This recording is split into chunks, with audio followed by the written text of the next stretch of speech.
नमस्कार। आज की कहानी ब्राह्मण और सर्प। ये कहानी पंचतंत्र की कहानियों से है। किसी नगर में हरिदत्त नाम का एक ब्राह्मण निवास करता था। उसकी खेती साधारण ही थी, अतः अधिकांश समय वह खाली ही रहता था। एक बार ग्रीष्म ऋतु में वह इसी प्रकार अपने खेत पर वृक्ष की शीतल छाया में लेटा हुआ था। सोए सोए उसने अपने समीप ही सर्प का एक बिल देखा। उस पर सर्प फन फैलाए बैठा था। उसको देखकर वह ब्राह्मण विचार करने लगा कि हो न हो यही मेरे क्षेत्र का देवता है। मैंने कभी इसकी पूजा नहीं की, अतः मैं आज अवश्य इसकी पूजा करूँगा। यह विचार मन में आते ही वह उठा और कहीं से जाकर दूध मांग लाया।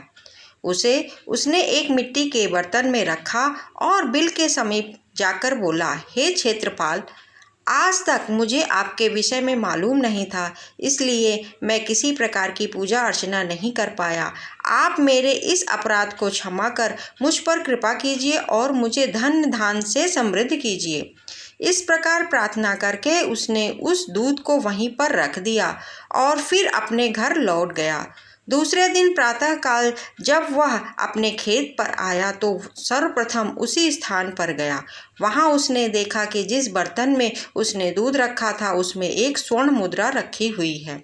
उसने उस स्वर्ण मुद्रा को उठाकर रख लिया। उस दिन भी उसने उसी प्रकार सर्प की पूजा की और उसके लिए दूध रखकर चला गया। अगले दिन प्रातःकाल उसको फिर एक स्वर्ण मुद्रा मिली। इस प्रकार वह नित्य वह पूजा करता और अगले दिन उसको एक स्वर्ण मुद्रा मिल जाया करती थी।